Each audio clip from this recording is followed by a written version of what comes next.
আমি এখানে ছোট আলু ধুয়ে নিয়ে নিয়েছি, এটাকে আমি প্রেসার কুকারে সিদ্ধ করে নেব। সিদ্ধ করে ফিরে আসছি। আমি এটাকে প্রেসার কুকারে নিয়ে নিয়েছি, আলুকে জলও দিয়ে দিয়েছি পরিমাণ মতো। এবার এর মধ্যে দিয়ে দেবো কিছু লবণ।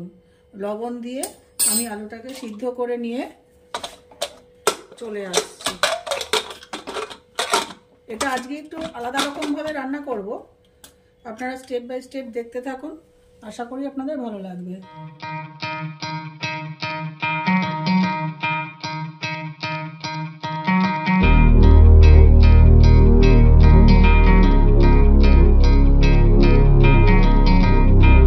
একটা প্যান নিয়ে নিয়েছি, পাশের বার্নারে আমি আলুটা সিদ্ধ হতে দিয়েছি।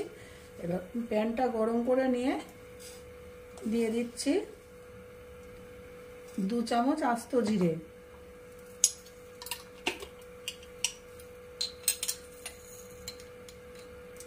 দেব 2 চামচ আস্ত ধনে, আর দেব 4টে বড় এলাচ। এটাকে আমি একটু ড্রাই রোস্ট করে গুঁড়ো করে নেব। ভালো করে ড্রাই রোস্ট করব, কিন্তু দেখতে হবে এটা একদম লো হিটে করতে হবে, যেন মশলা পুড়ে না যায়, কিন্তু রোস্টটা ভালো হয়ে যায়। কালার চেঞ্জ হয়ে যাবে, তাহলেই বুঝবো যে আমার রোস্ট করা হয়ে গেছে, কিন্তু যেন পুড়ে না যায়, সেই জন্যই ড্রাই রোস্টটা আমাকে লো হিটে করতে হবে। আমি গ্যাসে কড়াই দিয়ে দিয়েছি, দিয়ে দিচ্ছি সর্ষের তেল। 3-4 বড় চামচ দিয়ে দিলাম সর্ষের তেল। এখানে তেল গরম হয়ে গেছে। আমি 3টে মিডিয়াম সাইজের পেঁয়াজ একদম পেস্ট করে রেখেছি, দিয়ে দেবো পেঁয়াজ পেস্ট।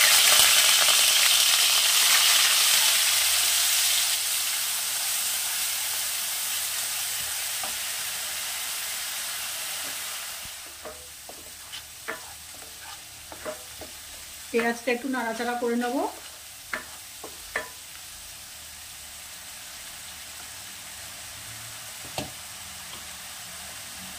এবারে দিয়ে দেব একই সাথে আদা রসুন বাটা 2 চামচ।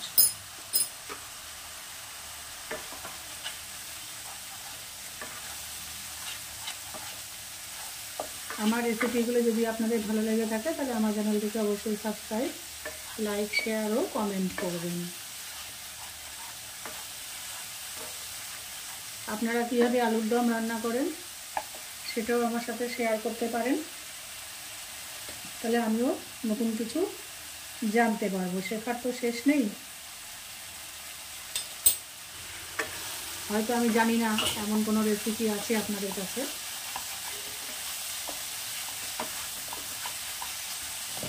এটা নাড়াচাড়া করে নিয়েছি মিনিটখানেক। এবারে আমি দিয়ে দিচ্ছি 2টো আমি টমেটো, বড় সাইজের টমেটো পেস্ট করে রেখেছি, দিয়ে দিচ্ছি টমেটো পেস্ট।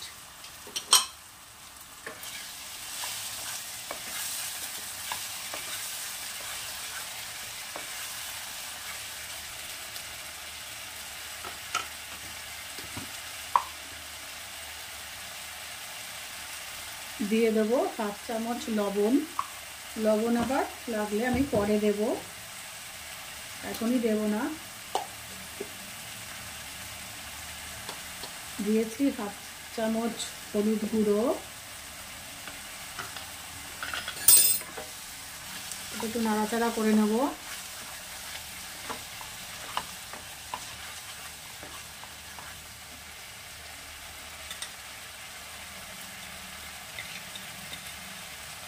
এবারে দিয়ে দেব 1 চামচ লঙ্কার গুঁড়ো, 1.5 চামচ দিচ্ছি লঙ্কার গুঁড়ো। আপনারা আপনাদের স্বাদ অনুযায়ী এই লবণ আর ঝালটা অ্যাড করবেন।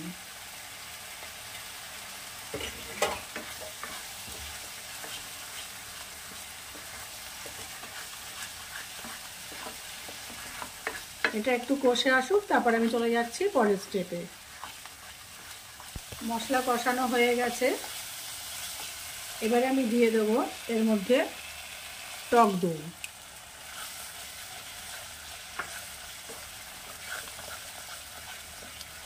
টক দইটা দিয়ে অনবরত একটু নাড়াতে হয়। আপনারা টক দইটা একটু ফেটিয়ে নেবেন। আমার সময়ের অভাবের জন্য আমি টক দইটা ফেটাতে পারিনি, আপনারা ফেটানো টক দই ব্যবহার করবেন।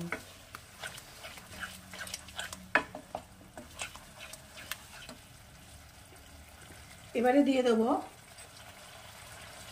আমি যে মশলা গুঁড়ো করে রেখেছিলাম ড্রাই রোস্ট করে, সেই মশলাটা এখন আপাতত আমি 1 চামচ দেব। তারপর আমি স্টেপ বাই স্টেপ মশলাটা অ্যাড করব।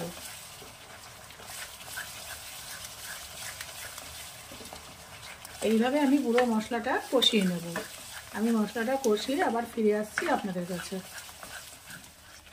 আমার এখানে মশলা কষানো হয়ে গেছে, আর একটু কষানো হবে, সেটা আমি একটু পরে কষাচ্ছি। আমি চলে যাচ্ছি পরের স্টেপে।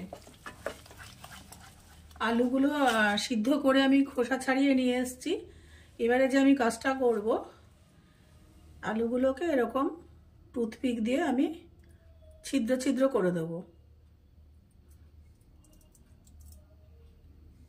প্রত্যেকটা আলু আমি এরকম প্রত্যেকটা আলু ছিদ্র ছিদ্র করে দেবো। আর যেগুলো বেশি হয়ে গেছে, একদম সিদ্ধ হয়ে গেছে, ভেঙে গেছে, সেইগুলো আমি দেব না। যেমন এই ছোটো ছোটো আলুগুলো একদমই খুব বেশি সিদ্ধ হয়ে গেছে, এটাতে আমি আর টুথপিক দিয়ে ছিদ্র করব না। এরকম করে প্রত্যেকটা একটু ছিদ্র করে নেব। এরকম ছিদ্র করে নেওয়ার পরে আমি এটার গায়ে একটু তেল ব্রাশ করব কি মাখন ব্রাশ করব, করে ওভেনে 180 ডিগ্রিতে 5 থেকে 7 মিনিট এটাকে বেক করে নিয়ে আসব। আচ্ছা, এবারে ওভেন সবার নাই থাকতে পারে, সেই জন্য আমি একদম নর্মাল মানে ঘরোয়া প্রসেসে দেখাচ্ছি। আমি টুথপিক দিয়ে ছিদ্র করব, করে এটাকে আমি কিভাবে রান্না করব ওভেন ছাড়া, সেটা আমি আপনাদেরকে দেখাচ্ছি পরের স্টেপে। যারা ওভেনে করবেন তারা তো ওভেনে 180 ডিগ্রিতে 5-7 মিনিট বেক করবেন মাখন বা তেল ব্রাশ করে। এবার যারা নর্মাল গ্যাসে করবেন তাদের জন্য আমি দেখাচ্ছি। আমি ওভেন সবসময় ইউজ করি না, আমি গ্যাসেই বেশিরভাগ রান্নাটা করি। যেগুলো একদম ওভেন ছাড়া হয় না, আমি একমাত্র সেগুলোই ওভেনে করি, বাদবাকি সব রান্নাই আমি গ্যাসে করি। তেল গরম করা আছে, এবারে আমি আলুগুলোকে এর মধ্যে দিয়ে দেব।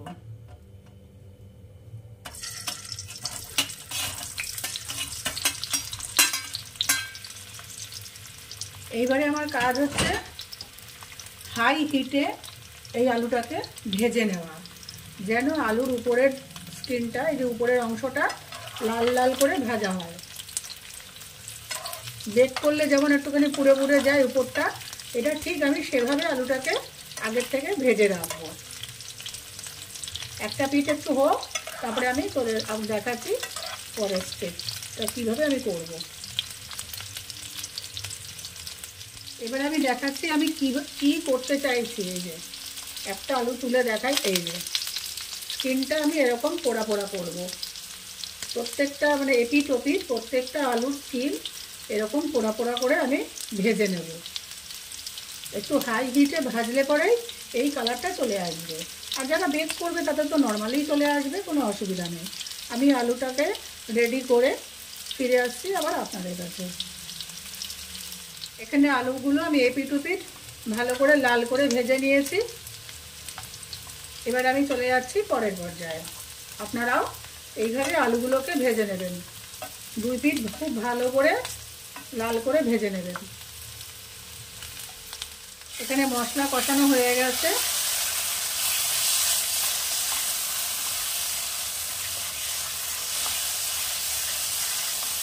এবারে দিয়ে দেব এই ভেজে রাখা আলু।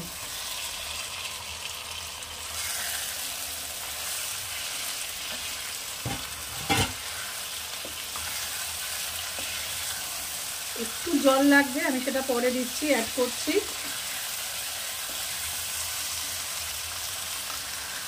এটা গ্যাসের ফ্লেম আমি একদম লো করে দেব এখন।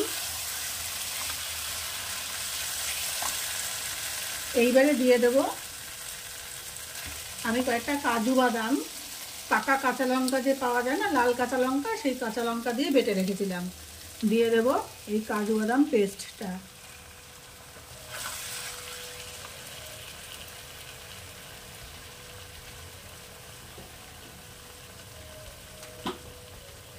এবার এই কাজু বাদাম যে রেখেছিলাম এই বাটিটাই ধুয়ে আমি দিয়ে দেবো 1 বাটি জল।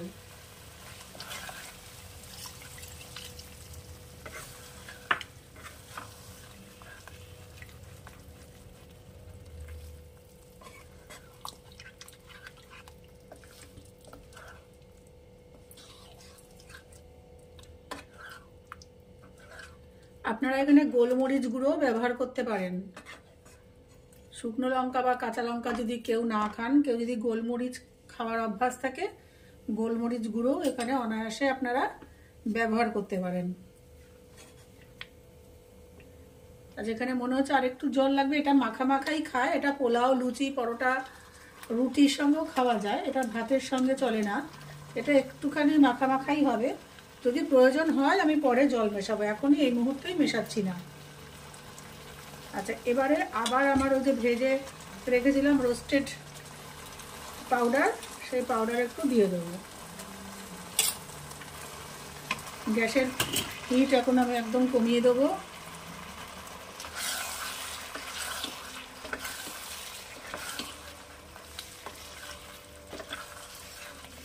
সেটাকে মশলাটাকে কষিয়ে নিয়ে আমি আবার ফিরে আসছি একটু পরে।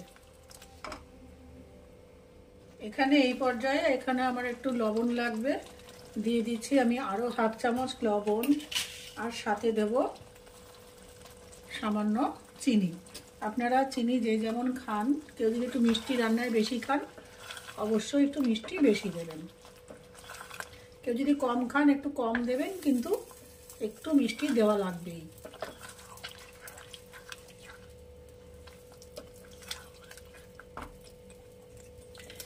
এবারে আবার দিয়ে দেবো ভেজে রাখা মশলা গুঁড়ো, দিয়ে আবার মিশিয়ে দেব।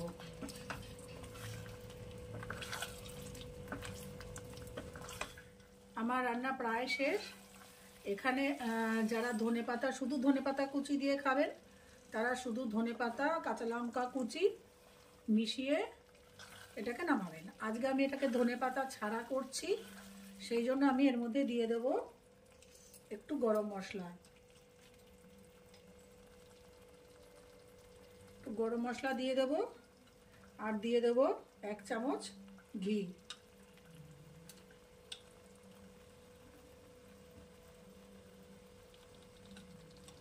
এই দিয়ে আমি নাড়িয়ে নামিয়ে রাখবো।